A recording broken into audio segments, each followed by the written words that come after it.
Humagulgol si Thea habang yakap ang ataol kung saan nakasilid ang walang buhay na katawan ng kanyang ama. Bakit hindi mo man lang ako hinintay, Dad? Humihikbi niyang tanong sa walang buhay na ama. Mula Maynila ay dumiretso na siya roon sa funeral home sa bayan ng Concepcion, Tarlac.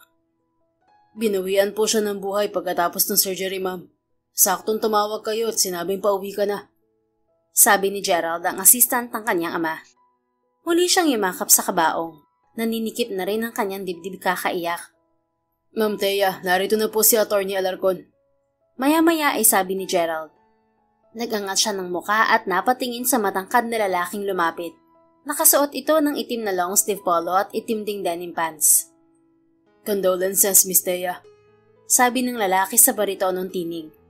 Walang korupsyon tumitig sa mukha ng lalaki. Ikaw ba si Atty. Alarcon na kaibigan ni Daddy? Gilalas niyang untag. Yes, ako nga. Napakunod siya ng noo dahil ang alam niya kaibigan ng daddy niya ang abogado. Pero mas bata itong tingnan sa daddy niya. Thank you for coming. Malamig niyang wika at muling sumilip sa kabaong. Bahagya ring kumalma ang kanyang emosyon. May ginang namang lumapit at nakisimpatya. Condolence, Iha. Ikaw pala ang anak ni Fernan. Sabi nito. Hinarap ito ni Thea. Opo, sino ho pala kayo? I'm Faith, nanay ni Ethan na lawyer at kaibigan ng daddy mo. Nilingon niya ang abogado na palapit sa kanila.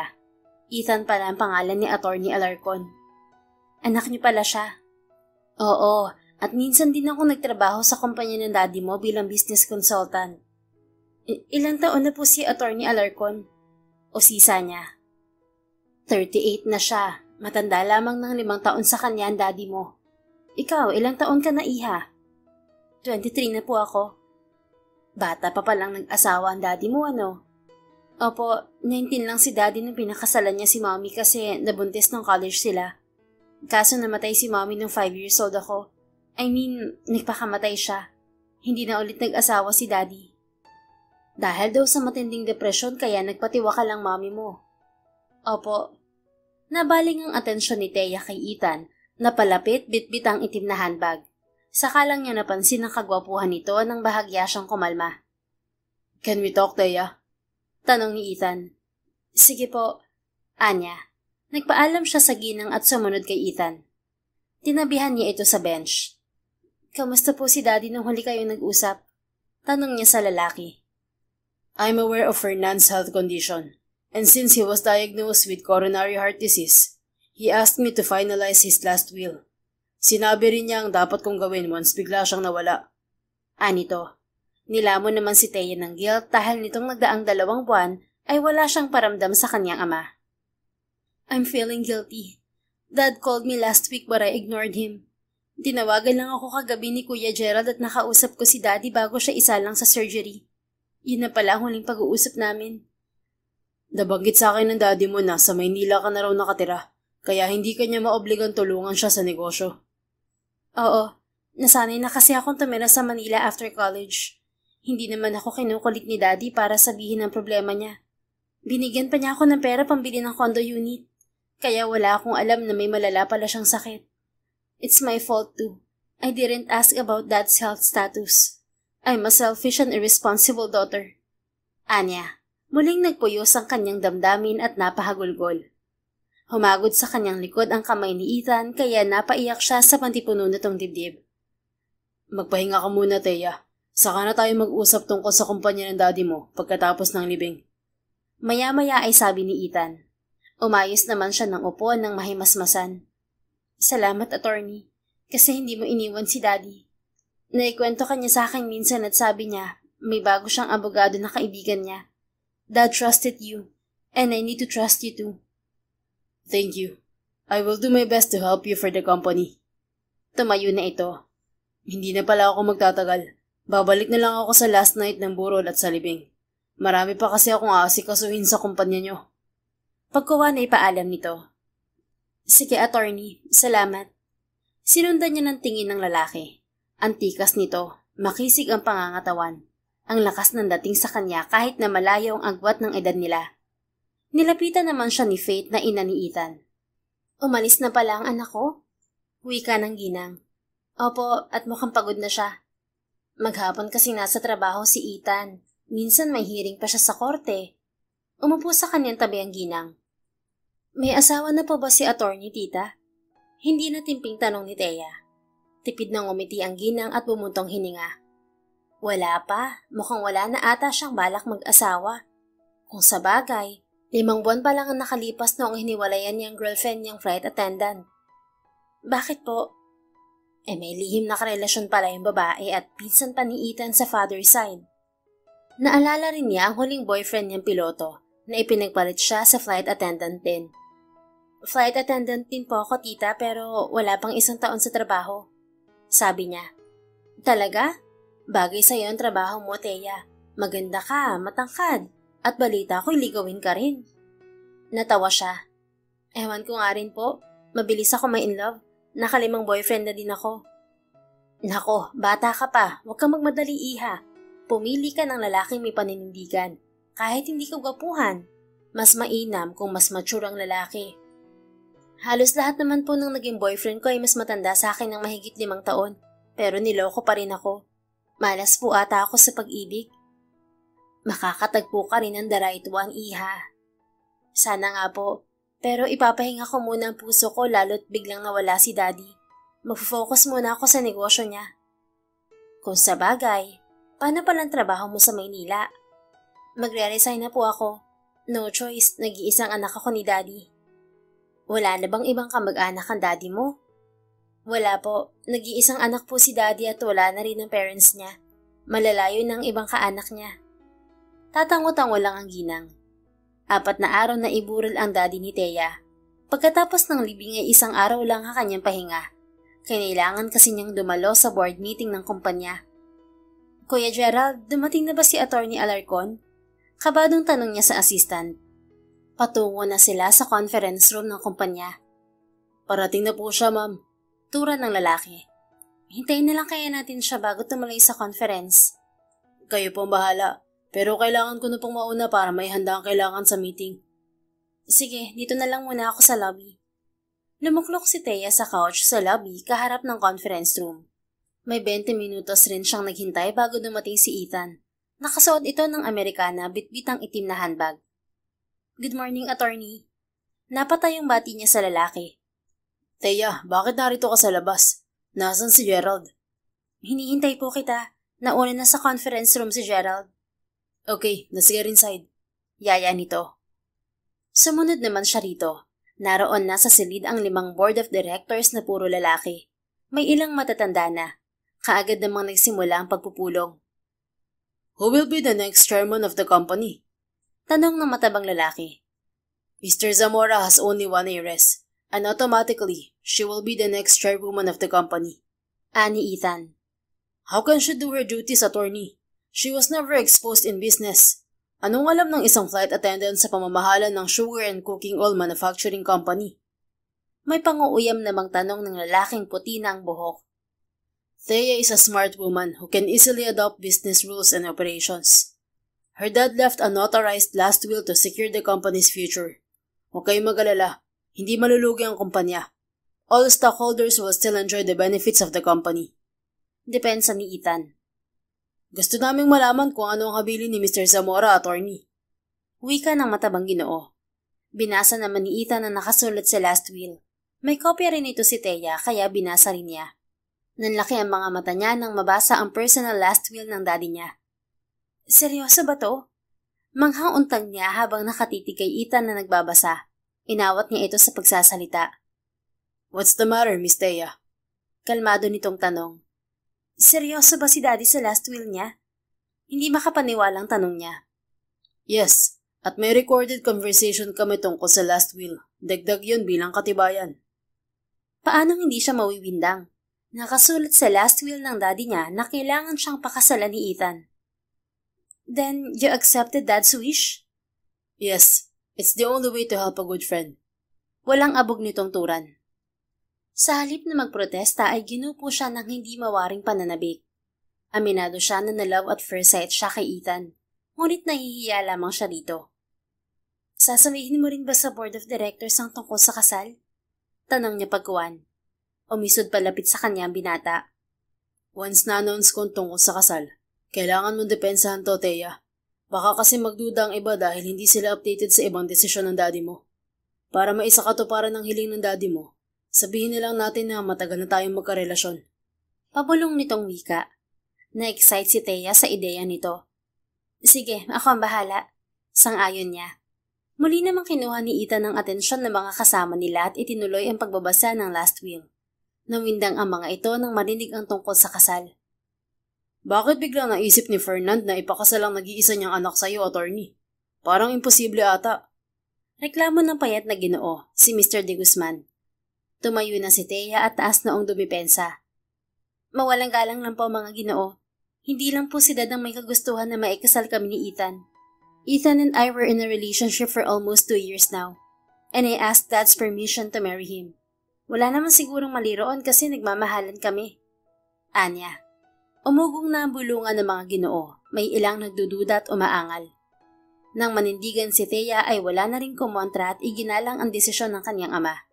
Nagsialisan din ang mga ito pagkatapos ng meeting. Thank you for defending me, Thea.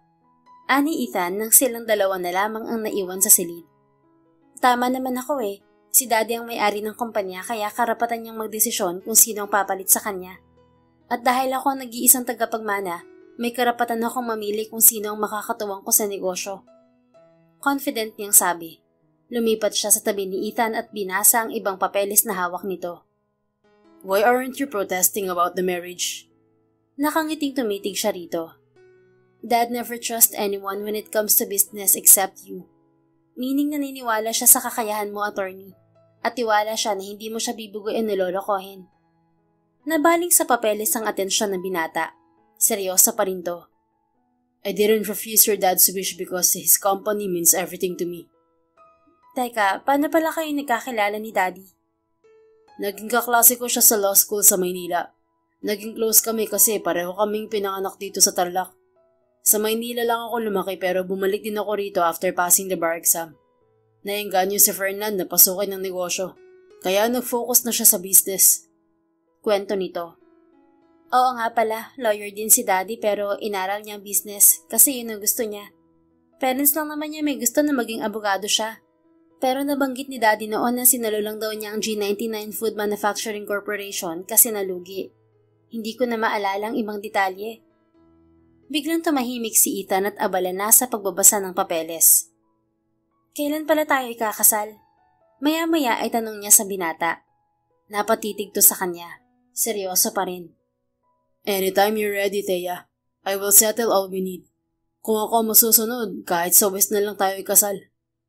Ano ka ba? Lalong magdududa ang ibang board of directors kung sa West tayo ikakasal. Bonggahan na natin para matuwa si Daddy. Maghahanap na ako ng organizer at sa simbahan na ang kasal. Okay ba sa'yo? No problem. Tungkol naman sa gastos, ako na bahala. May budget ka ba sa kasal na gusto ko? Ano bang gusto mong tema ng kasal? Siyempre, minsan lang ako ikakasal kaya gusto kong masunod ang dream wedding ko. Huwag kang mag-alala, hindi aabot ng 1 milyon ang magagastos natin. Mga 300,000 lang naman. Pilya siyang ngumiti. Okay, I have 500,000 savings for my wedding. Talaga? Baka naman para sa pangarap mong babae yung 500,000 ha? Sabi ng mami mo may naging girlfriend kang flight attendant eh. Same sa dati kong trabaho ang propesyon ng babae. Baka isipin mo hindi rin ako loyal. I don't have time for an unfaithful woman, Thea. First girlfriend ko yung babae at hindi naman kami umabot ng 1 taon. Taga rito rin siya sa Tarlac, anak ng kaibigan ni mami. Una pala siyang niligawan ng pinsan ko at sinagot lang ako kasi akala niya may girlfriend na ang pinsan ko.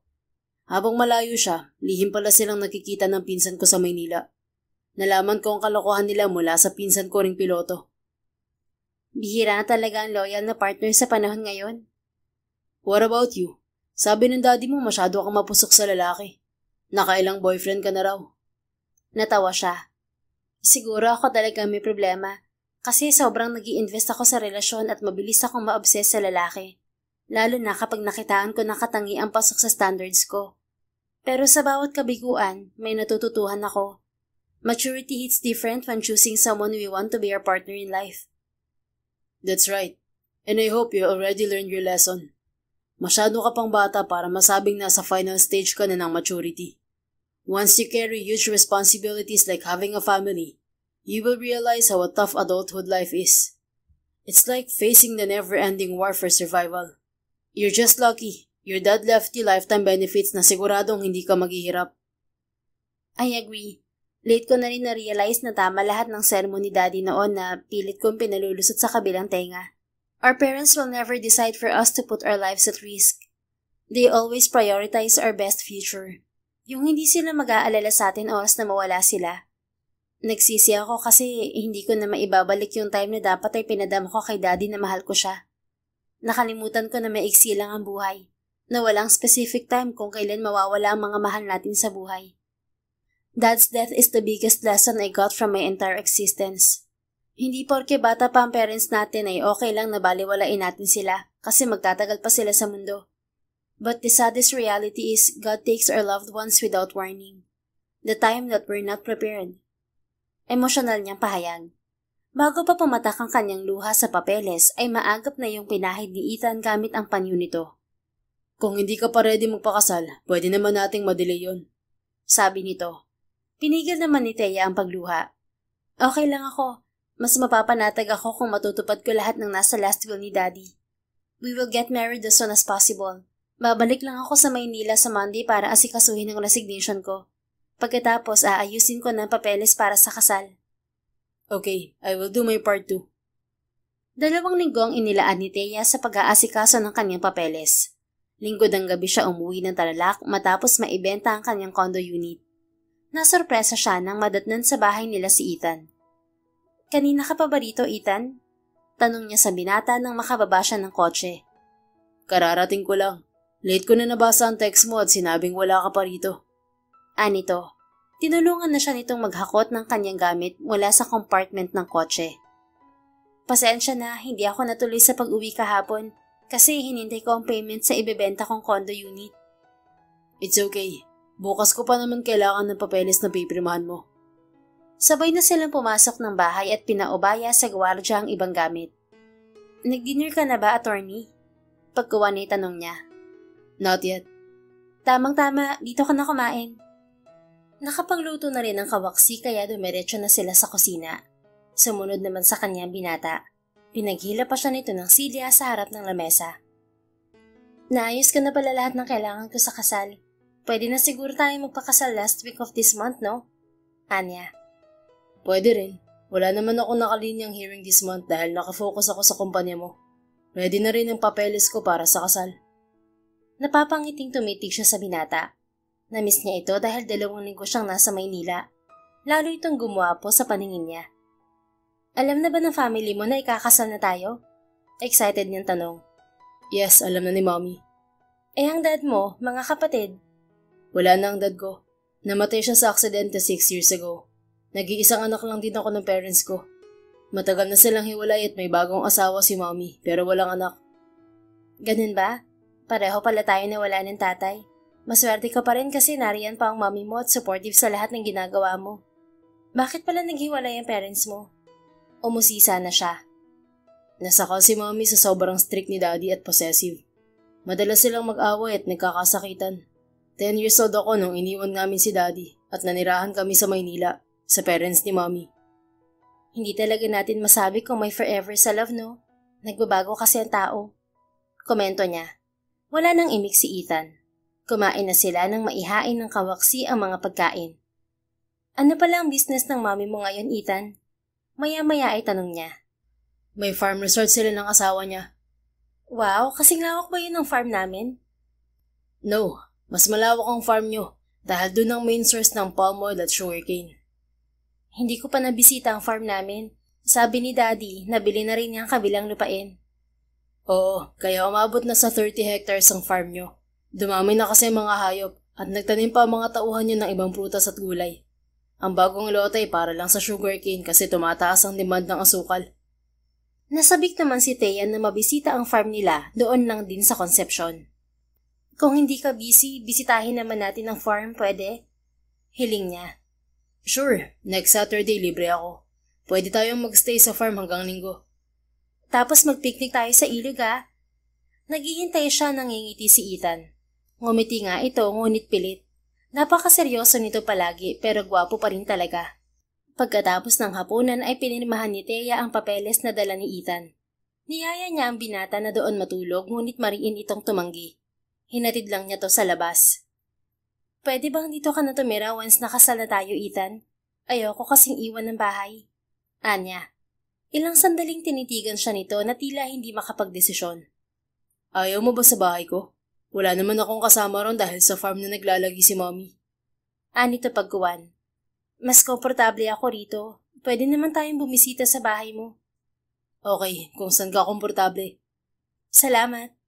Dahil sa excitement ay napayakap siya sa binata. Tila tuod na nakatayo lang ito at walang kibo. Sinadya niyang tagalan ng yakap dito at idiniin pa ang dibdib sa dibdib nito. Ramdam niya ang lakas ng tibok ng puso ni Ethan. Ethan, naaalibat ba rin ka ba sa akin? Pabulong niyang tanong mismo sa tenga nito. No. Paos nitong turan. Pansin ko kasi parang hindi ka komportableng kasama ako. If napipilitan ka lang sa akin, pwede ka namang umayaw sa kasal. Saka lamang siya dumistansya rito. Hindi naman. Siguro kasi nag-a-adjust pa lang ako. Gusto ko ring mag-sink in muna sa isip mo na seryosong relasyon ang pinapasok mo. I don't want to take advantage of your innocence, Thea. Tumawa siya ng pagak. Muling nilapitan ang binata at marahang hinaplos ang dibdib nito. Do you think I'm innocent? My experiences from my previous love life made me mature enough to handle a serious relationship. Don't underestimate me, please. Anya, maagap nitong hinuli ang kamay niya at inilayo sa dibdib nito. I'm not underestimating you, Thea. I'm just respecting you. You're 15 years younger than me, at sobrang magkalayo ang generation natin. Wala akong ideya kung paano ma-inlove ang isang katulad mo. Malandi siyang tumawa. You're conservative, attorney. Kaibigan ka nga ni Daddy. Pareho kayong mag-isip. Pero wag kang mag-alala, hindi na ako katulad nun na sobrang pusok. Mas gusto ko na ngayon ng mature na lalaking katulad mo. And honestly, I like you from the first time I met you. Napailing ang binata. Pinatunayan mo lang sa akin na mapuso ka pa rin. I never encountered a woman who confessed her feelings to a guy. Muli siyang tumawa. Prangka lang ako, no? Pero kahit ganito ako na mapusok sa lalaki, maingat ako sa sarili ko at hindi basta binibigay ang sarili. I'm proud to say that I'm still a virgin. I'm happy to hear that. Nanilay ang pilyong ngiti sa mga labi nito. Halos lumuwa naman ang puso niya sa galak dahil sa ngiti ng binata. Ang pogi mo lalo kapag nakangiti ka, kaya please keep doing that, kahit sa harap ko lang, babe. Anya, muli sana niyang hihipuin sa dibdib ang binata ang ngunit pinigil siya nito. Please don't do it again. Anito. Bakit? Natatawang tanong pa niya.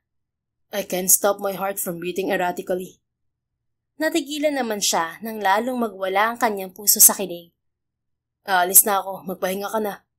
Maya-maya'y paalam ni Ethan. Lululan na sana ito sa kotse ngunit pinigil niya at hinalikan sa pisngi. Sandaling natigilan pa ang binata at titig na titig sa kanya. Good night, babe. Ingat sa pag-drive. Nakangiting sabi niya habang kumakaway rito. Tipid lang itong umiti at saglit na kumaway. Nang makasakay ng kotse ay kaagad itong nagmaniobra. Sabado ng umaga ay nauna na sa farm si Thea. Susunod na umano roon si Ethan. Nag-iihaw siya ng mais nang lapitan siya ni Gerald. Ma'am, anong oras po kayo pupunta sa sugarcane plantation? Tanong ng lalaki. Mamayang hapon na para hindi mainit. Gusto ko rin kasama si Ethan. Sige po. Siya nga po pala, may mga board of directors na humihingi ng update tungkol sa kasal niyo ni Atty. Alarcon. Last week this month ang kasal. Mag-a-announce naman ako kung kailan ang eksaktong petsa next week. Nagpagawa na rin ako ng invitation card. Mawalang galang lang po, ma'am. Huwag niyo sanang mamasamain. I've been working for your father for almost 5 years. Nagdududa lang ako kay Atty. Alarcon. Sigurado po ba kayo na gusto niyo siyang pakasalan? Usig ni Gerald. Kunot noong tinitigan niya ang lalaki. Aside from my father's last will, my decision to marry Ethan is not by force. I like him. Depensa niya. Nire-respeto ko po ang desisyon niyo, ma'am. Nag-aalala lang ako baka kasi may iba pang motibo si attorney. Mahina siyang tumawa. Ethan is Dad's friend. Ginagawa lang niyang kagustuhan ni Daddy para sa akin at sa kumpanya. Kung magkakaproblema man ako sa desisyon ko, sa akin na lang yun. Pero salamat sa concern, Kuya Gerald. But I appreciate your loyalty to Dad. Hindi na nakaimik ang lalaki nang dumating si Ethan. May bitbit ito na malaking pulang kahon. Nagulat siya nang lapitan siya nito at mabilis ang hinalikan sa mga labi. May problema ba? Pagkawan ay tanong nito. Wala naman. Nag-usap lang kami ni Kuya Gerald. Nauutal pa niyang sabi. Nagpaalam naman si Gerald. Seryoso ata ang usapan niyo. Medyo. Para saan palang halik? Ginulat mo ko Anya nang maglaho ang pagkailang. To show Gerald how serious a relationship is. Alam kong isa rin siya sa mga nagdududa sa akin. Oo nga, inamin din niya na nagdududa siya. He thought you were up for something because you pursued Dad's last will about marriage. Don't mind him. Inilapag nito ang kahong dala sa lamesang katabi ng ihawan. Nasa tapat lang naman sila ng villa at malapit sa ilog. Ano pala yung dala mo? Pagkawan ay tanong niya. Carrot cake to. Pinabake ni Mami sa pastry chef nila. Anito, binuksan nito ang kahon. Wow, mukhang masarap yan May bake shop ba ang Mami mo? Yes, naroon din sa resort niya. May restaurant din siya ron. Pwede ko bang tikman ng cake? Sure, ako na magtutuloy ng niluluto mo. Nagpalit naman sila ng posisyon. Kumuha siya ng kutsilyo at humiwa ng cake. Kaagad niya itong tinikman nang maisalin sa plato. Ang sarap! Hindi siya masyadong matamis at hindi lasang-lasa ang karot. Hatol niya sa cake. That's my favorite cake too. Talaga? Kumuha siya ng maliit na cake gamit ang tinidor at inuumang sa bibig ng binata. Eat this, babe. Anya. Ibinuka naman nito ang bibig at isinubo ang pagkain. Maya-maya ay dumating ang dalawang staff na lalaki dala ang pinakuha niyang malalaking tilapia at buko. Inihaw na ni Ethan ang tilapia. Parang mas maganda dito ang venue ng kasal natin, Ethan. Sabi niya sa binata habang kinakayod niya ang laman ng buko para sa salad. Baka ayaw ng mga bisita kasi mainit dito. Anito. Presko kaya rito. Dito sa ilog magandang gawing venue. Umaga naman ang kasal kaya hindi mainit. Your choice. Nakahanda na ang budget ko. Sa Monday matatapos na rin ang pinatahi kong wedding gown. Parang okay na rin na dito na lang ang honeymoon natin. What do you think? Nilingon niya ang abalang binata. Do we need a honeymoon? Seryosong tanong nito. Oo naman. It's an important part of marriage. Ayaw mo ba? Napatitig to sa kanya. Hindi naman obligadong gawin natin lahat ng ginagawa ng mag-asawa, Thea. We need more time to feel comfortable with each other. Tumabang ang kanyang ngiti nang mapansing tila hindi masaya si Ethan sa desisyon nito. O baka talagang napipilitan lang to. Okay lang kung labag sa loob mo na pakasalan ako, Ethan. Kung talagang hindi ka komportable, hindi kita pipilitin. Pwede ka naman talagang umayaw. Anya. Humarap to sa kanya. Bumakas ang pagkabahala sa muka. I didn't mean it that way, Thea. Ang totoo, masaya ako na nagtiwala sa akin ng daddy mo.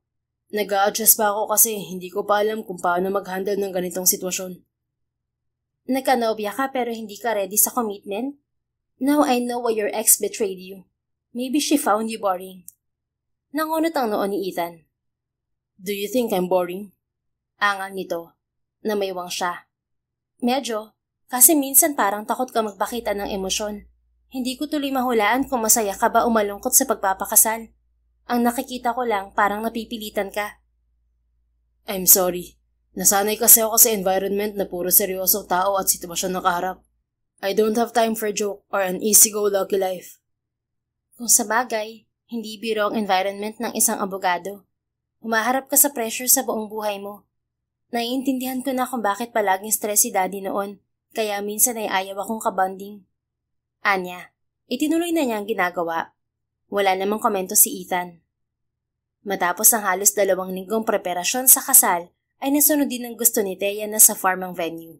Inayusan ng staff nila ang ilog.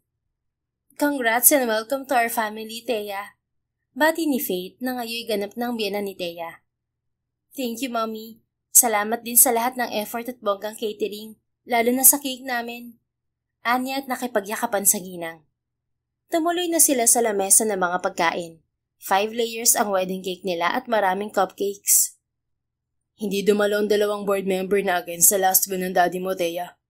Sabi ni Ethan nang makaupo na sila sa harap ng lamesa. Wala rin naman silang magagawa kahit magtampo sila. Kung hindi sila masaya, malaya silang bawiin ang stocks nila. We can find new investors. Anya. Hindi sila basta aalis lalo't matagal na nilang inaasam na makakuha ng mas mataas na pwesto sa kumpanya.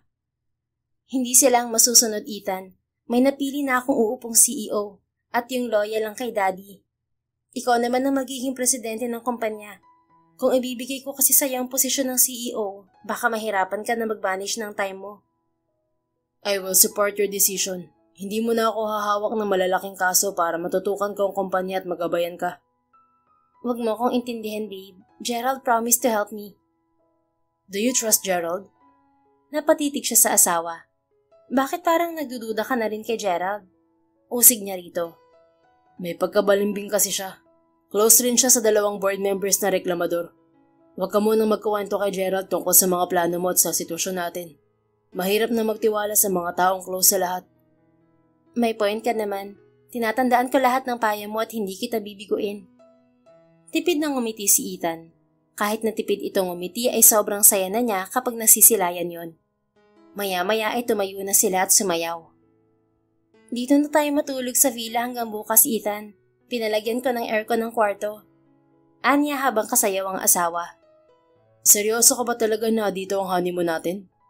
Oo nga, mas okay dito. Tahimik na, tipid pa. Okay, kailan ba ako tumutol sa gusto mo? Malapad siyang umiti at tumingkayad. Inunahan niya ng halik sa mga labi ang asawa. Tumugon naman ito. Pagsapit ng gabi ay naligo pa sila sa ilog. May ilaw naman doon at malinis. Nang mapagod kakalangoy ay nagyaya na si Thea na pumasok sa villa. Mauna ka na magbanlaw, Thea, sabi ni Ethan. Bakit hindi na lang tayo magsabay para tipid sa oras? Baka kasi hindi ka komportableng kasabay ako. Ako bang hindi komportable o ikaw, attorney? Hindi kumuibo ang kanyang asawa at diretso ang titig sa kanyang mga mata. Hinila na niya ito sa kanang kamay at dinala sa banyo. Mahihiya ka pa ba, Ethan? Asawa mo na ako. Hindi ka magkakasala kung aangkinin mo ko. Anya habang palapit sila sa bathtub. Parang tuod na nakatayo lang si Ethan. Natukso tuloy siyang akitin ng asawa. Naghubad siya ng underwear sa harapan nito. Huwag mo akong iiwasan, kakagatin kita. Banta niya rito nang akmang iiwas to ng tingin. Pansin niyang mabilis na pagtaas baba ng Adam's apple nito. Diretso pa rin ang titig nito sa kanyang mga mata. You're free to stare at my body, babe. Hawakan mo rin ako. Udyok niya rito. Sinuyod nga siya nito ng tingin.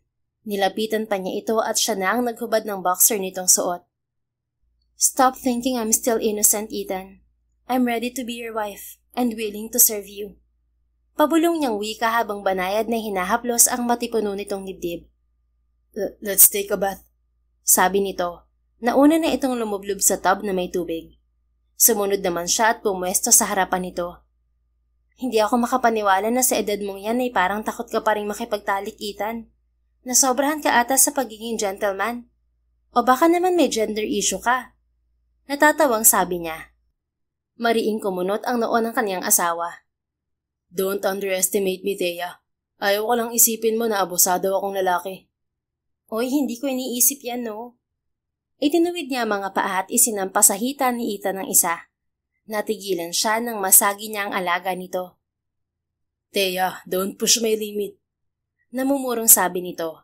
Humagikik pa siya. Aliw na aliw siya sa innocent reaction ni Ethan. Inasar pa nga niya ito at hindi inalis ang paa sa pagitan ng mga hita nito. Prove to me that you're not gay, attorney. Manyakin mo ko, okay lang. Honeymoon natin to, di ba? Pilyang hamon niya rito. Umigting ang panga nito sa gigil. Konti pa, Thea. Anito. Lumapit pa nga siya rito at kumandong sa mga hita nito. Do you know how much I like you, Ethan? I want to give my whole life to you. Bulong niya malapit sa tenga nito. I could feel it, Thea. Ibibigay ko ang gusto mo. Bulong din nito. Hinapit ng braso nito ang kanyang bewang at bigla siyang siniil ng marubdog na halik sa mga labi. Sabik naman siyang tumugon kaya kapwa na darang sa tukso at agresibong inangkin ng isa't isa. Nagising kinabukasan si Thea na mag-isa sa kama. Sumisikat na ang araw. Ethan? Tawag niya sa asawa. Bumangon na siya nang mapansing nakabukas ang laptop ni Ethan sa lamesa. Nilapitan niya ito saktong pumasok ang lalaki. Good morning. Bati nito. Kanina ka pa ba gising? Tanong niya pero nakatitig sa picture na siyang wallpaper ng laptop. Yes, and I already cooked our breakfast. Teka, family picture mo ba tong wallpaper ng laptop mo? Napansin kasi niya ang pamilyar na lalaking kasama sa picture. Yes, sa side ng dad ko. Mga pinsan kong ibang kasama. Manghang tinitigan niya ang asawa sabay turo sa lalaking nasa picture. Pati tong lalaki kamag-anak mo? Oo, yan si Jeff. Anak siya ng bunsong kapatid ni daddy na babae. Isa siyang piloto at siya yung dahilan kung bakit hiniwalayan ako ng ex ko. Iiling-iling siyang natawa. Ang liit talaga ng mundo, no? Yung Jeff na yan ang huling ex-boyfriend ko na niloko rin ako eh. Aba, akalain mong pinsan mo pa pala siya? Napabugan ng hangin si Ethan. What a coincidence. Bulalas nito. Muli siyang tumawa. Hindi naman ako nang hinayang kay Jeff kasi hindi ko siya sineryoso. Sa lahat ng naging ex ko, siya lang ang hindi ko iniyakan. Kasi siguro natuto na ako sa mga nauna. Nagustuhan ko lang siya kasi gwapo, matalino. Pero mas naging wais ako sa relasyon namin. Hindi ako nag-invest ng sobra sa kanya. Babaero talaga si Jeff. Taon-taon, ibang babae ang pinapakilala niya sa pamilya namin. Ngayon nabalitaan ko na nagkakalabuan na sila ni Sandy, yung ex ko. Nako, si Jeff talaga may problema. Buti na lang talaga hindi kami nagkatuluyan. Natitiyak ko naman na hindi ka katulad ni Jeff, no, babe? Yumapo siya sa bewang ni Ethan. Yan lang ang may pagmamalaki ko, Thea. I never hurt women's heart. Nang yumuko ito ay inunahan niya ito ng halik sa mga labi. Tumugod naman ito. Magkalmasal na tayo. May inihaw akong tilapia na paborito mo. Anito pagkuwan. Wow, mapaparami na naman ako ng kain ito. Nasasabik siyang sumama sa asawa hanggang sa labas ng villa. Sa tabing ilog, naglagay ng lamesa si Ethan at doon nakahain ng mga pagkain. 3 linggo pagkatapos ng kasal ay nakatutok na sa kumpanya si Thea. Naging hands-on na rin si Ethan sa pagtulong sa kanya. Are you hungry, babe? Tanong niya kay Ethan na abala sa pagbabasa ng papeles. Magkatabi lang ang lamesa nila sa opisina. Not yet. Ikaw, baka gutom ka na. Mauna ka na kumain. Titingnan ko muna kung may magugustuhan akong pagkain sa kantin. Kung wala, magpapabili na lang ako sa malapit na restaurant. Tumungo lang ang kanyang asawa. Iniwanan niya ito at lumabas siya sukbit ang shoulder bag. Nauna siyang lumulan sa elevator at pagdating sa 4th floor ay maraming sumakay. Pinag-uusapan ng mga babae si Ethan. Ang laki ng pinagbago ngayon ni Atty. Alarcon, no? Hindi na siya snub at masungit. Sabi ng isang babae sa harapan. Hindi siya napansin ng mga ito dahil nasa likuran siya. Oo nga, pero pansin ko parang hindi sila sweet ni Ma'am Thea. Dinig ko arranged marriage lang ang kasal nila. Pero sabi naman ng iba, parang may mali kasi hindi umuwi rito si Ma'am Thea. Kaya paano naging sila ni attorney? Gatong ng matabang babae. Narindi sa kanyang narinig si Thea. Halos puro negatibo ang naririnig niyang chismis tungkol sa kanyang asawa. Nang lumabas ang mga babae ay pumasok naman si Gerald at tumabi sa kanya. Kamusta ng production ng asukal, Gerald? Sabi ng staff sa farm, maraming damage na sugarcane. Sabi niya sa assistant. Naremedyohan na po ang damage at pinili namin ang parte ng sugarcane na may mapipiga pang katas at walang bulok. Late na kasing napansin ng farmers na may ilang puno ng sugarcane ang nasira dahil sa nagdaang bagyo. Mabuti naman. Inaasikaso na ni Ethan ng exportation papers ng asukal. Maghanda rin kayo para sa meeting bukas. Yes, ma'am. Ang problema, may mga investors na ayaw dumalo sa meeting. Bakit? Dahil po ata sa nakaraang argumento nila kay Atty. Alarcon. Hindi pa ba sila tapos sa insecurity nila kay Ethan? Hindi na ako may buwang lalaki.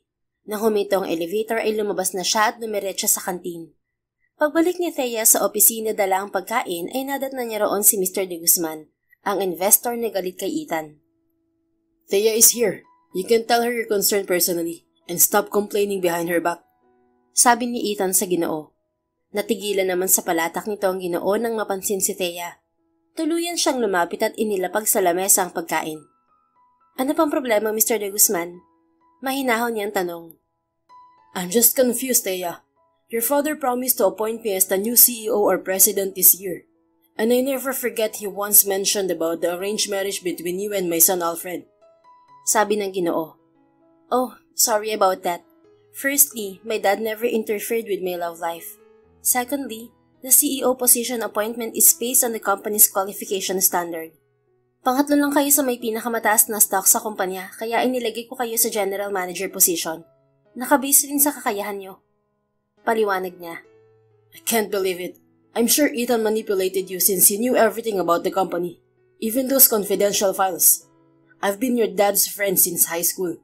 Kilala mo naman ang anak kong si Alfred at mga bata pa lang kayo ay natutokso na namin kayo ng daddy mo. Napabuga siya ng hangin. Hindi ko po kayo nakalimutan, Uncle, lalo na si Alfred. Pero wala na si Daddy at may karapatan ako magdesisyon para sa kumpanya. Marami ka pang hindi alam tungkol sa kumpanya, Thea. I'm sure you're unaware of your dad's previous battles for the company's stability. If you give me time to talk to you privately, I'll tell you the dark side of the company. Matiim siyang tumitig sa Ginoo na may curiosity. Tumayo naman si Ethan at umapila. Please respect Thea's privacy as the owner of this company, Mr. De Guzman. Kung may dapat mang malaman si Thea tungkol sa kumpanya, ako na ang bahala roon. Anito. Nabaling kay Ethan ang tingin ng Ginoo na may paghihimagsik. I don't trust you, Ethan. Once I prove your real motive, I assure you, you will be kicked out of this company. May gigil na wika ng Ginoo sa baybiran ng talikod. Hinabol lang ito ng tingin ni Thea, ngunit naroon pa rin ang kanyang curiosity. Anong dark side ang tinutukoy ni Mr. De Guzman, babe? Hindi na timping tanong niya sa asawa. Nilapitan na siya nito at tinulungang maayos ang pagkain. Tungkol siguro sa lumang issue ng kumpanya. Anong issue ba? About the ownership of the company. Aware ako na nabili ni Daddy ang buong stock ng kumpanya noong ilang buwan pagkatapos maitatag. Legal naman ang pagbili niya at kasama pa ang lawyer ng founder na namatay. Under investigation noon ang pagkamatay ng founder ng kumpanya. At nung time na yon, ang daddy mo ang naging CEO. Iginiit kasi ng kamag-anak ng founder na hindi basta aksidente ang pagkamatay nito. Sabi raw accident ang nangyari at lasing yung dating may-ari habang nagmamaneho. Ilang sandaling tumahimik si Ethan. Tinatalo pa nito ang sinangag na hipon. Na-close na ang kaso 5 years ago. Pero balita ko'y inungkat ng anak ng may-ari ang kaso at nag-imbestiga kaya may nasilip na ibang ebidensya. Anito pagkuwan. Natitigilang tumitig si Thea sa asawa. Anong ebidensya? Ginupo na siya ng kaba. The evidence that the company's founder's death was not an accident. He was drugged. Sigurado ka? Sino naman ang gumawa niyan sa kanya? Umalon ang dibdib ni Ethan at naging uneasy. Itinuturong suspect ang daddy mo. This year lang nabuksan ulit ang kaso kaya na-stress ang daddy mo. Meaning na-trigger ang sakit ni Daddy dahil sa stress? Sa halip na sagutin siya ay pinaghila siya ni Ethan ng upuan. Kumain ka na, may tatapusin lang akong draft ng documents. Anito pagkuwan. Umupo naman siya at sinimulang lantakan ng pagkain. Kinabukasan ay hindi dumalo sa meeting si Mr. De Guzman at isang investor na kaibigan din nito. Lalo tuloy nagduda rito si Thea. Are you okay, Thea? Tanong ni Ethan nang matapos ang pagpupulong. Katabi niya ito sa upuan. Nakapagdesisyon na ako, Ethan. Gusto kong paimbestigahan din ang pagkamatay ng dating may-ari ng kumpanya. Anya. Bakit? Kasi posibleng may kinalaman doon ng paglala ng sakit ni Daddy. Gusto ko makilala ang pamilya ng dating owner. We should not add fuel to the fire, Thea. Please don't involve yourself in the previous issue. But I'm the living new owner of the company. Dapat lang na makialam ako. Kailangan kong depensahan si Daddy. Paano kung manalo ang pamilya ng dating owner at makuha nila ang kumpanya? Patay na si Daddy at walang sino man ang pwedeng magtanggol sa kanya kundi ako. Ayaw ko ring masira ang reputasyon niya kung kailang patay na siya. That's possible. But since your dad bought the stocks, he's automatically the new owner. Maybe the previous founder's family just wants revenge. Revenge for what? Sa pagkamatay ng dating owner. Sapat bang ebidensya nila para masabing si Daddy ang nagpainom ng gamot sa biktima? Just leave the case to me, Thea. Just focus on your company. Hindi na lamang siya kumontra. Pagsapit ng gabi ay naunang umuwi ng bahay si Thea dahil may inasikasong papeles si Ethan. Nakalive ang kawaksi nila kaya siya ang nagluto ng hapunan. Maya-maya ay tumunog ang kanyang cellphone. Gustong magbukas ng video call ang ex niya. Ano naman kaya pumasok sa kokote ng hangal na to at biglang tumatawag? Maktol niya habang nakatitig sa kanyang cellphone na nasa lamesa. Sinagot pa rin niya ito. Thea, can we talk? Tanong ni Jeff nang masagot niya ang video call. O bakit? Natauhan ka na ba matapos mong manloko? Palatak niya. No, it's not about us. Ano? Nabalitaan ko na ikinasal na ang pinsan kong si Ethan at ikaw ang pinakasalan. Oh, ano naman kung pinsan mo ang asawa ko ngayon? You didn't marry him for love, right? Natawa siya. Ang corny ng tanong mo. Pati ba naman ikaw makikialam sa pagpapakasal ko kay Ethan? Ayaw mo na magpaloko sa lalaki pero nagpakasal ka sa hindi ka rin sure kung hindi ka lolokohin. Hay, wag mo nang siraan si Ethan, Jeff. He's better than you. Kung wala kang sasabihing matino, wag ka nang tatawag sa akin, okay? Wait, I know why Ethan works for your dad's company. He has motives. Nagsasalita pa si Jeff ay pinutol na niya ang linya. Binaliwala niya ang mga narinig. Hay, bakit ba hindi na lang sila maging masaya sa taong nagpakasal? Maktol niya habang naghahalo ng niluluto sa kawali. 10:00 na ng gabi nakakain si Thea kakahintay kay Ethan. Humiga pa siya sa couch sa lobby at nakaidlip na nang biglang may humalik sa kanyang mga labi. Ethan? Napabalikwas niyang sambit. Hinapo siya dahil sa mabilis na panaginip na umano'y sinakal siya ni Ethan. Sorry, I'm late. Pinuntahan ko pa kasi si Mommy dahil may pina-check na legal documents. Sabi nito. Ayos lang. Kumain ka na ba? Pilit na lamang niyang kinalimutan ang masamang panaginip. Yes, but I'm still hungry. Hindi na ata ako nabubusog kung hindi ka kasamang kumain. Natawa siya at napatayo. Binubola mo na ako Anong hangin na pumasok sa ulo mo at bigla kang naging sweet ha? Ikinawit niya ang mga kamay sa leeg nito. I just realized how beautiful life is with a caring and sweet woman like you. Nakangiting tura nito. Lalo lamang siyang nagalak dahil nakasanayan na ni Ethan ng umiti at nakikipagbiroan na rin sa kanya. Sinaglitan niya ito ng halik sa mga labi. Kahit ano pang sabihin ng ibang tao o kahit against ang mundo sa atin, hindi nila ako mapipigilang mahalin ka, Ethan. I never felt happy like this with the man I love. Masuyo niyang pahayag. Thank you. But I'm curious why you didn't hesitate to love me. Ewan ko nga ba? Basta unang kita ko pa lang sa'yo, ramdam ko na ang spark. You made me calm during my mourning moments for Dad's death. Feeling ko safe ako sa'yo. Promise, hindi ako nagduda sa'yo kasi alam ko at ramdam ko na mabuti kang tao. Thank you for trusting me, Thea. I will not waste your effort. Malapad siyang umiti at muli sanang hahalikan ng asawa, ngunit naunahan siya nito. Nagugutom na ako. Maya-maya ay angal ni Ethan. Tara na nga sa kusina, iinitin ko ang ulam. Anya, hinila sa kanang braso ang asawa. Napasunod naman to sa kanya sa kusina. Lunes ng umaga ay naunang pumasok sa opisina si Thea dahil late na nagising si Ethan. Kauupo pa lamang niya sa harap ng lamesa ay dumating si Gerald. Good morning, Ma'am. Magalang nitong bati. Inabot nito ang itim na folder sa kanya. Good morning. Ano to? Anya sabay buklat sa folder. Resignation letter po ni Mr. De Guzman. Nagre-request din siya ng reimbursement. Nawiwindang na tumitig siya sa lalaki. Ganun ba talaga katindi ang galit ni Mr. De Guzman sa akin? I think it's not about you, Ma'am. Obvious naman na dahil yun sa asawa niyo. Tumawa siya na may sarkasmo. He's unprofessional.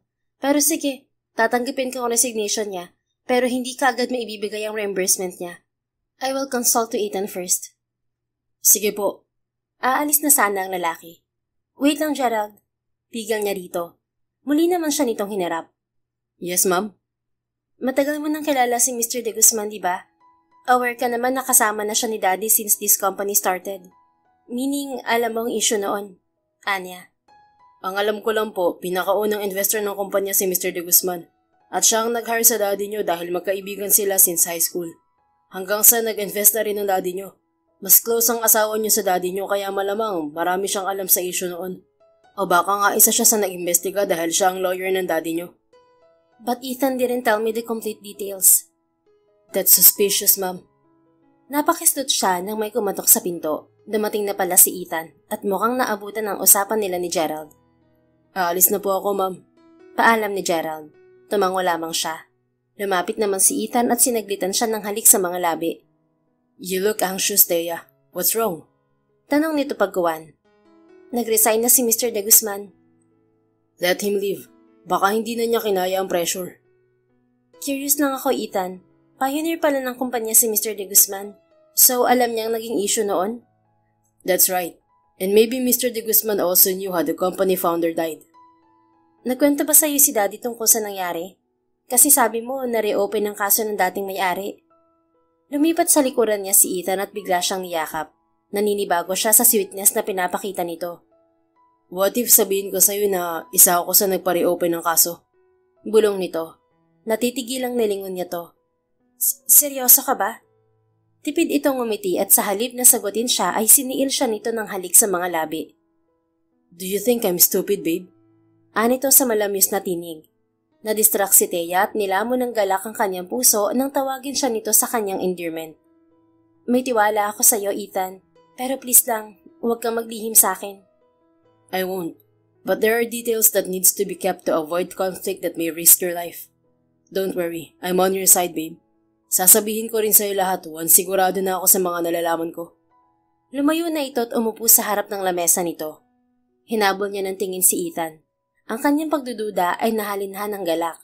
Lumalalim na nga ang pagmamahal niya rito to the point na buong-buo na ang tiwala niya rito sa kabila ng mga naririnig niyang negatibo laban dito. Pagsapit ng tanghalian ay si Ethan na ang bumili ng pagkain nila. Pagbalik nito ay may bitbit itong buong buko. Saan mo nabili yan? Excited niyang tanong. May naglalako ng buko sa labas kanina. Anito, inilapag ang buko sa tray ng pagkain. May kasama itong 2 bending straw. Ay nasa ng lunch natin? Parating na, pinadeliver ko na. Sa restaurant kasi ako nag-order dahil hindi ko gusto ang food sa kantin. Nagugutom na ako eh. May saging dito. Pumitas ito ng isang saging na nasa round table malapit sa glass wall. Salamat. Anya nang makuha ang saging. Binuksan na niya yon at kinain. Maya-maya ay dumating na rin ang pagkaing order ni Ethan. Sabay na silang kumain. Pwede na ba akong uminom ng buko? Tanong niya sa asawa. Inilapit nito ang silya sa kanya at itinulos ang 2 straw sa butas ng buko. Let's drink it together, babe. Anito. Nasabik naman si Thea at sinabayan ng asawa sa pagsimsim ng buko juice. Nagkatitigan pa sila. Babe, hindi pa pala ako dinadatnan ng dalaw. Maya-maya ay sabi niya. Napaubo naman si Ethan kaya hinagod niya ng kamay sa likod. Tawang-tawa siya rito. Bakit parang nakarinig ka ng bad news ha? Sorry, nagulat lang ako sa sinabi mo. Anito ng mahimasmasan. Totoo naman. Dapat last week pa ang dalaw ko kasi binibilang ko ang araw. Baka delay lang. Abangan mo this week. Paano kung hindi dumating? Then let's celebrate. Celebrate agad? Hindi ba pwedeng magpatingin muna ako sa doktor? Palipasin mo muna ang ilang linggo bago magpatingin sa doktor. Baka kasi irregular lang ang period mo. First time ko tong naranasan. Syempre kasi may asawa na ako. Pero okay lang ba sa'yo na magkaanak tayo kaagad? Matiim itong tumitig sa kanya. Of course. Pinakasalan kita at handa ako sa mga responsibilidad. Anito pagkuwan. Pero nung una parang ayaw mo pa magkaanak kasi gumagamit ka ng protection sa tuwing magla-lovemaking tayo. Ikaw lang ang inaalala ko, babe. Baka kasi hindi ka pa ready na mabuntis. Ilang beses ko nang sinabi sa'yo na simula nang pinakasalan kita, inihanda ko ng sarili ko sa pagbubuntis. Nang tumigil siya sa pagsasalita ay sinubuan siya ni Ethan ng isang kutsarang blueberry cheesecake. Tumatawag pa ba sa'yo si Jeff? Pagkuwan ay tanong nito. Kinukwento kasi niya rito lahat ng ganap sa buhay niya. Hindi na, kasi nablock ko na siya. Anya. Naghahanap lang siya ng idadamay sa problema niya. Nabuntis na kasi ang girlfriend niya pero biglang nakipaghiwalay. At ayaw siyang tanggapin ng parents ng babae. Yung ex mo rin na girlfriend niya? Yes. Ako kasi ang gusto ng parents ng babae. Kasal ka na at ang anak naman nila ang nagloko. Kaya hindi mo deserve ang ganong babae. Kalimutan mo na nga yun, kairita. Inis niyang sabi.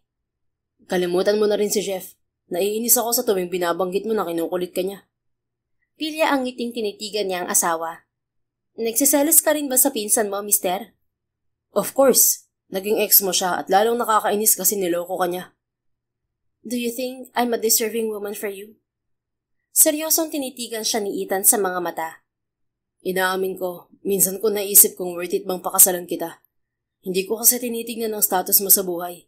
Nakabase ako sa personality mo, sa past mo, at nahirapan ako mag-adjust kasi akala ko hindi mo kayang baguhin ang lifestyle mo. Pero pinatunayan mo sa akin na nag-mature ka na. Thank you sa effort mo na mag-adjust para sa akin, Thea.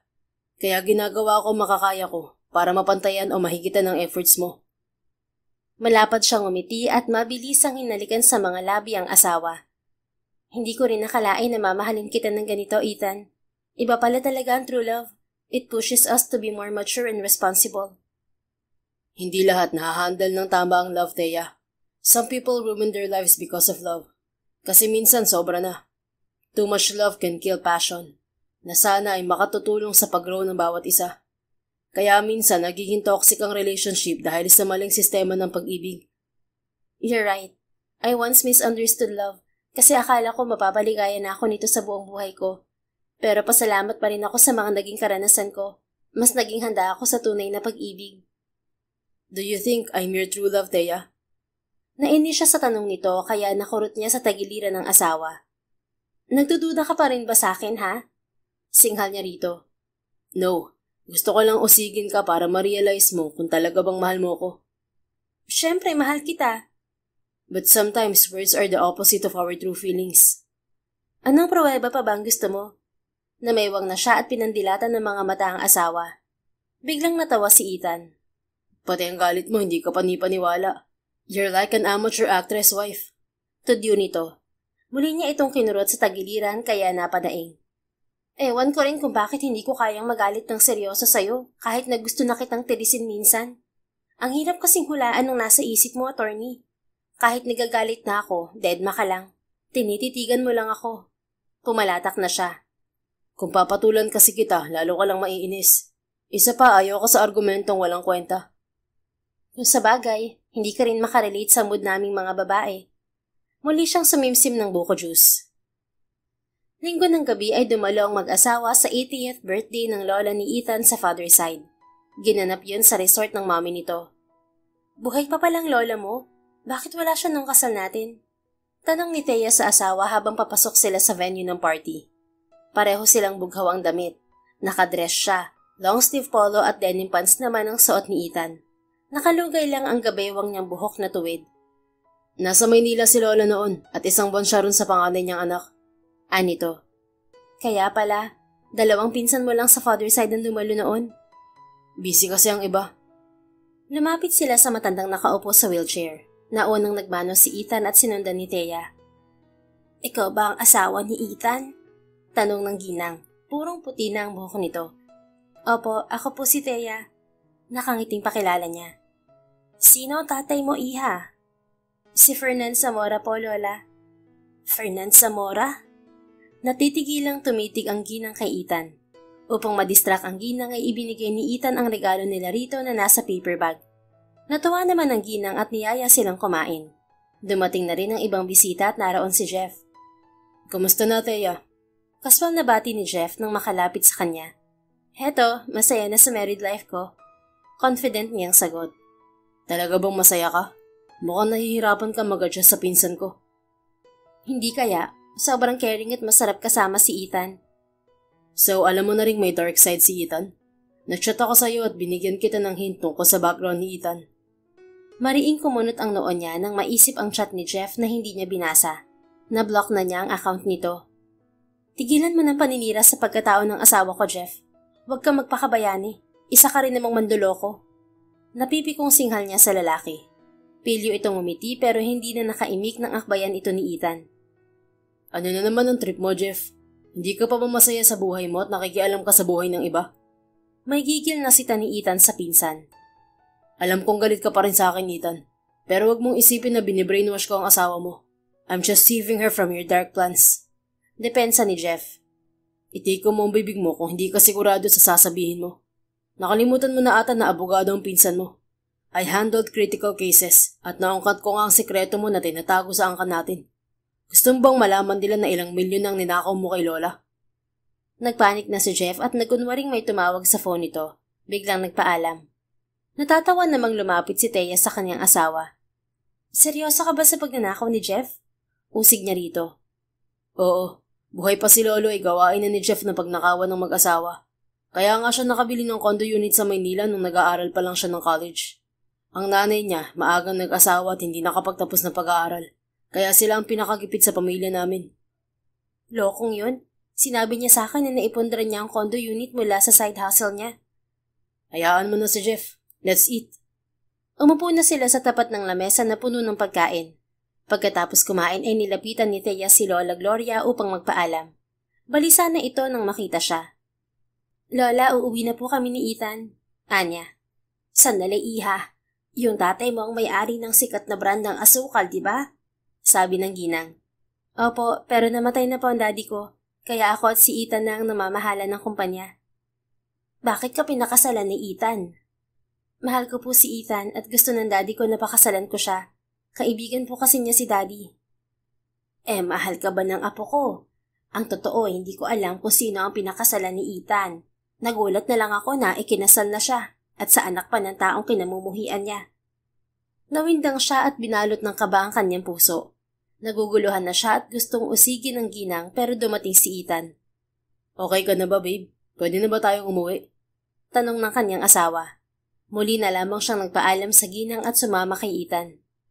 Pagdating ng bahay ay hindi maalis sa isip ni Thea ang sinabi ni Lola Gloria. Nagbabad na siya sa bathtub. Thea, mauuna na ako matulog.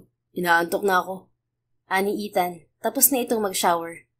Sige, mamaya pa ako. Tura niya. Inabot ng halos 1 oras sa banyo si Thea. Nang makapagbihis ay lumabas siya ng banyo. Nilapitan niya si Ethan na natutulog sa kama. Ano ba sikreto mo, Ethan? Pabulong niyang saad. Hindi pa rin siya inaanto kaya nagbukas siya ng email sa kanyang cellphone. May email si Mr. De Guzman. Nawindang siya nang mabuksan ang attached files. May picture ng last will ng daddy niya. Ano to? Bakit may isa pang last will si daddy? Gilalas niyang tanong. Lumabas siya ng kwarto dala ang kanyang cellphone. Tinawagan niya si Mr. De Guzman. Sumagot naman to. Mabuti tumawag ka, Thea. Wika ng Ginoo. May lilinawin lang po ako tungkol sa pinadala niyong last will ni daddy. Anya. Pinadala ko yun para malaman mo na manipulado ang last will na ibinigay sa'yo ni Ethan. Ang picture na pinadala ko ay kuha sa last will ng daddy mo na nakita ko sa office niya noon. Tingnan mong maigi. Pareho ang date pero iba ang nilalaman. Ang wala sa original last will ay ang tungkol sa kasal niyo ni Ethan. Nakuha ko ang picture 1 linggo bago mamatay ang daddy mo at imposibleng nagpalit kaagad siya ng last will. Naghalo na ang kaba at galit sa kanyang puso nang mapagtanto na maaaring na manipula ni Ethan ang last will ng daddy niya. Bakit naman yun gagawin ni Ethan? Dad, trust him. Anya. Nalaman ko lang ito sa isang ring pioneer investor ng kumpanya. Natuklasan ko na si Ethan ay anak ng dating may-ari at siya mismo ang nagbukas ng kaso upang mapanagot ang salarin sa pagkamatay ng daddy niya. Ethan used his mother's surname to hide his identity. Kasi alam niyang risky kung marami ang makakaalam na siya ang anak ng dating may-ari. And I think he manipulated the last will and added the details about the marriage to have full access to the company's legal documents. Since he trusted him, he got the authority to control the company. At parang nabawi na rin ang kumpanya. Habang nakikinig sa sumbong ng Ginoo ay unti-unting pumapatak ang luha ni Thea. Naunahan na siya ng sakit nang maisip na hindi naman talaga siya mahal ni Ethan. At ginamit lamang siya nito para mabawi ang kumpanya. Salamat po sa impormasyon. Tanging nawika niya at pinutol na ang linya. Dahil sa labis na emosyon ay sa kwarto ng daddy niya nakatulog si Thea. Nagising lang siya nang buhatin siya ni Ethan. Ibaba mo ako, Ethan. Singhal niya nang mahimasmasan at naalala ang natuklasan sa pagkatao ng asawa. Anong problema? Natulog ka sa kwarto ng daddy mo na walang aircon. Anito. Ibinaba rin siya nito pagdating sa pasilyo ng 2nd floor. Stop pretending, Ethan. Alam ko na ang totoo. Anong totoo? About your plan to win back your father's company. Kaya mo lang ako pinakasalan dahil alam mong makukuha mo ang kumpanya. At ang totoo, hindi mo talaga ako mahal. Napapaluha ng wika niya. Napabuntong hininga si Ethan at sumandal sa dingding. Hindi ka talaga nilubayan ng mga taong gusto akong pabagsakin, no? They're helping me. Ano bang sinabi sa'yo ni Mr. De Guzman? Sinabi niya ang totoo na manipulado mo ang last will ni Daddy at may pruweba siya. Ang picture ng totoong last will at wala rin ng tungkol sa kasal. Naniwala ka naman. Bakit hindi? It makes sense kung bakit marami ang against sa'yo. Sinabi mismo sa akin ni Lola Gloria na kinamumuhian mo ang daddy ko. Tama rin si Jeff sa sinabi niya na may ibang motibo ka kung bakit ka nagsilbi kay daddy. Nagimbing ako sa sinabi ng ibang tao kasi mahal kita, Ethan. Hindi ako nasasaktan sa totoong pakay mo sa daddy ko. Nasasaktan ako dahil ginamit mo lang ako. Puno ng hinanakit niyang pahayag. Bahagyang napayo ko si Ethan at nanubig na rin ang mga mata. I'm sorry, Thea. The marriage is part of my plan to secure the company. Bunyag nito.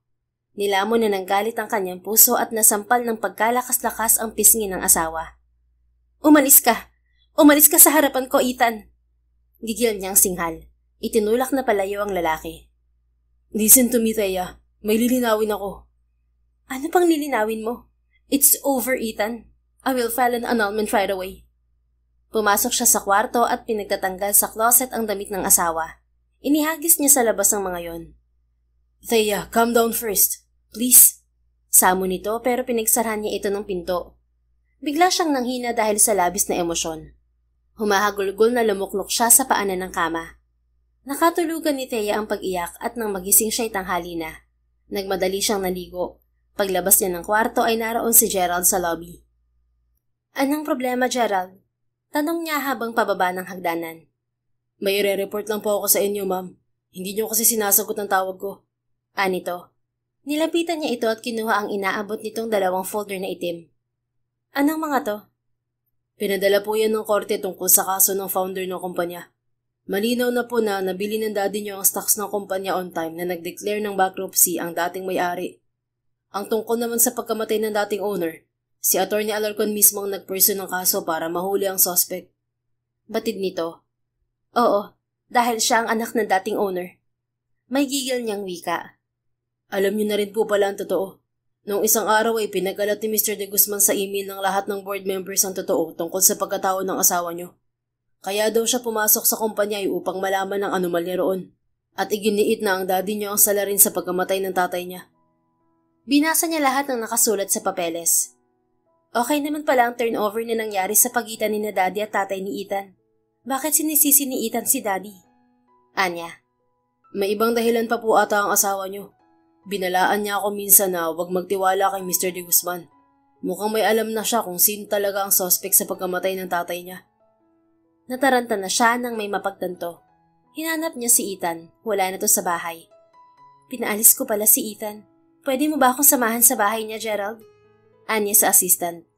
Yes, ma'am. Tumalima naman ang lalaki. Kaagad silang umalis lula ng kotse ni Gerald.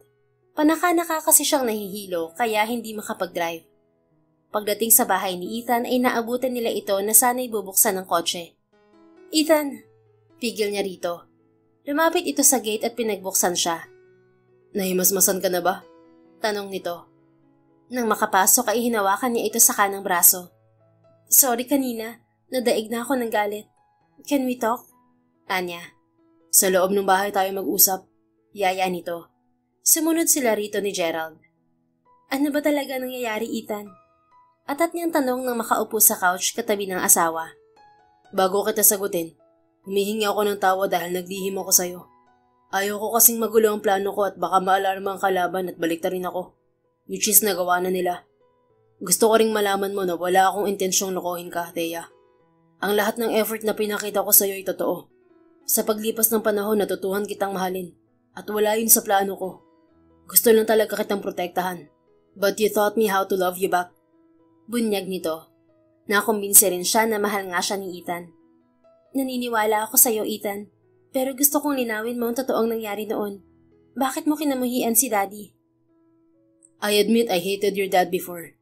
Kasi iginiit ko na siya ang naglagay ng gamot sa inumin ni Daddy kaya nawala si Dad sa wisyo habang nagmamaneho. Kasi nung time na yon, depressed si Daddy dahil sa biglang pagkalugi ng kumpanya. Nalaman ko na Daddy mo ang assistant niya at naging investor na rin. May empleyadong nagsabi sa akin na matagal nang gustong angkinin ng Daddy mo ang kumpanya at sangkot siya sa pagkalugi ng unang exportation ng asukal. Para malaman ng totoo, tinawagan ko ang Daddy mo na nataong nangangailangan siya ng abogado. Kinuha niya akong abogado kasabay ng pag-hire niya kay Mommy bilang business consultant. Mom knows my plan and she's against it kaya nag-resign siya. Walang ideya ang Daddy mo na anak ako ni Nestor Suarez. Elementary pa lang kasi ako nung pinalitan ni Mommy ang apelido ko nung naghiwalay sila ni Daddy. Pero okay kaming mag-ama. Nagkikita kami madalas kahit nasa Maynila ako. Pero hindi naman totoong nag-traitor si Daddy sa tatay mo, di ba? No. 2 weeks before your dad died, pinagtapat ko sa kanya ang totoo na anak ako ni Nestor. At nagalit siya. He denied my accusation. Kalaunan ay nakipagtulungan siya sa akin. He asked me a favor to investigate the case and catch the real culprit. Nagpagawa na siya ng last will nang madalas siyang atakihin ng sakit niya. At yun nga ang pinakalat ni Mr. De Guzman na last will. Pero nung nasa ospital na ang Daddy mo, nakiusap siya sa akin na baguhin ko ang laman ng last will niya. Hiniling din niya na pakasalan kita para maprotektahan ka at ang kumpanya. Nag-alangan pa ako, baka kasi hindi kita makumbinsi. Kaya naisip kong isama na lang sa last will ang kasal. Pumayag naman ang daddy mo. Naiwan sa opisina niya ang unang last will kaya siguro nakuna ni Mr. De Guzman ng litrato. Kinuha ko yun at sinunog. Naintindihan ko na. Pero bakit agresibo si Mr. De Guzman na mapabagsak ka? Curious niyang tanong. Because he's the one who planned to kill my dad. Kasi nagalit siya nung pumayag si daddy na bilhin ng daddy mo ang stock ng kumpanya. Last month ko lang nalaman na siya talaga ang traitor at inosente ang daddy mo. Ano? Pero okay naman sila ni daddy, di ba? Yes, but Mr. De Guzman is a silent predator of the company. Siya ang may kagagawan sa pagkalugi ng kumpanya noon. Akala kasi niya makukuha niya ang kumpanya once sumuko ang dad ko. Pero nabay pa siya ng daddy mo. Nung namatay ang dad ko, daddy mo naman ang punteriya niya. Nagkunwari siyang mabait at concern kasi alam niya na hindi niya kayang pantayan ang diskarte ng daddy mo. Nagpadala pa siya sa pamilya ko ng peking pruweba na ang daddy mo ang salarin sa pagkamatay ni daddy. Napaniwala rin ako nung una, kaya pinabuksan ko ang kaso ni dad. At natuklasan mo ang totoo? Yes, with the help of my investigator and trusted people. Si Mr. De Guzman pala ang ahas sa kumpanya. Pinipressure niya ang daddy mo kaya na-trigger ang sakit nito. Gusto niyang pag-awayin kami ng daddy mo. At lalong nagalit si Mr. De Guzman sa akin nung nagtagumpay ako na pakasalan ka. Kasi alam niya na wala na siyang laban. Nag-resign siya kasi nabisto ko na siya. Akala naman niya huling alas na niya ang unang last will ng daddy mo. Ang hindi niya alam, may audio recorded ako ng conversation namin ng daddy mo tungkol sa pagbabago ng last will. Naipresenta ko na yun sa korte bilang ebidensya. Napanatag si Thea ng malinaw na ang lahat. Nilamon naman siya ng guilt dahil sa maling akusasyon sa kanyang asawa. Salamat, Ethan. Sorry din kung agad ako naniwala kay Mr. De Guzman. Lumuluhang wika niya. Inakbayan naman siya nito at hinagkan sa noo. Naintindihan kita, Thea, at hindi rin kita masisisi. Anito. Lumapit naman si Gerald at naglabas din ng saloobin. Pinaniwala rin po ako ni Mr. De Guzman na ikaw ang ahas sa kumpanya, attorney. Sorry kung napagdudahan kita. Gusto ko lang din pong proteksyon ng si Ma'am Thea. Anito. I told you, Gerald. Not all people who show concern have good intentions. Once nagpakita ka ng kahinaan sa kanila, mamanipulahin nila ang isip mo. Ani Ethan. Opo, pasensya na po ulit. Makakaasa po kayong sa inyo na lang ni Ma'am Thea ang katapatan ko. Thank you, Gerald. Habang yakap ni Thea ang asawa ay biglang umingay ang kanyang sikmura. Wala pa pala siyang kinain mula umaga. Nagugutom ako, babe. Reklamo niya. Hindi ka pa ba kumakain? Ani Ethan. Hindi pa. Kagigising ko nga lang at dumating si Gerald. Dumiretso na kami dito. Silly. Wala akong food dito. Ilibre mo na lang kami ni Gerald sa restaurant. Gusto ko ng spaghetti at fried chicken. Hirit niya. Sure, let's go. Sabay-sabay na silang tumayo. Isang linggo pa ang lumipas ay nahuli na rin ng mga pulis si Mr. De Guzman at kaibigan nitong sangkot sa anomalya. Samantalang nag-almusal sa ospital ng mag-asawa dahil ginising na matinding pagkahilo si Thea. Nakuha ko na ang result ng laboratory test result mo, babe. Sabi ni Ethan nang lapitan siya dala ang bughaw na papel. Ano ang resulta? Excited niyang tanong. You're right. Buntis ka na nga, wife. Wow, patingin! Inagaw niya sa kamay nito ang papel at binasa. Buntis na nga siya. Napatayo siya at yumakap sa asawa. Magiging parents na tayo, babe. Sana baby girl to. Anya. Paano kung baby boy? Hindi gawa tayo ulit ng baby girl. Sabay pa silang tumawa. Pagkawa na isiniil siya nito ng halik sa mga labi. Thank you for loving me, Thea. You're the most perfect gift I've ever got in my entire life. Masuyo nitong pahayag pagkatapos ng halik. Salamat din sa lahat, babe. Sobrang blessed ko at ikaw ang pinakasalan ko. Wala na akong mahihiling pa. I love you so much. Ganti niya. I love you more, babe. Muli namang naghinang ang kanilang mga labi, ngunit saglit lang dahil dumating ang kanyang biyanan. Tama na ang lambingan, bigyan niyo na ako ng good news. Ani Faith, inilapag nito sa round table ang isang basket na prutas na dala nito. Positive na, Mami. Magkakaapo na kayo. Sabik namang batid ni Thea. Ay wow, salamat sa Diyos. Excited na agad ako. Napatalon pa sa tuwa ang ginang. Nayakap nito ng mahigpit si Thea. Dahil niresolba na ang problema, wala nang ibang inintindi ang mag-asawa kundi ang binubuo nilang pamilya. At lumalim palalo ang kanilang pagmamahalan nang maisilang ang panganay nilang anak na lalaki. Sa huli, natutuhan nilang ang tiwala at katapatan ang tunay na pundasyon ng isang masayang pagsasama. Hindi sapat ang pagmamahal kung may itinatago at hindi rin makatarungan ng humusga batay sa sabi-sabi lamang. Ang bawat lihim ay may dahilan, pero sa pagitan ng mag-asawa, ang pinakamahalaga pa rin ay ang pagiging totoo, kahit masakit, kahit mahirap. Hindi inakala ni Thea at Ethan na ang isang kasunduang sinimulan sa papel ay magiging simula rin ng isang tunay na pag-ibig. Isang pirma sa last will ang nauwi sa pangakong panghabang buhay. Sa pag-ibig na marunong magpakumbaba at magparaya, natagpuan nila ang isa't isa. At sa dulo ng bawat lihim, luha at tampo, isinilang ang isang pagsasamang matatag. Hindi man sinadya pero itinadhana. Hindi man perpekto pero totoo. A love story born out of duty but saved by choice. The end. If you enjoyed this story, please don't forget to like, subscribe, comment, and share. Your support helps us reach more people and spread the love. Thank you for tuning in, and we're looking forward to seeing you again soon. In the meantime, please take care and may God bless you always.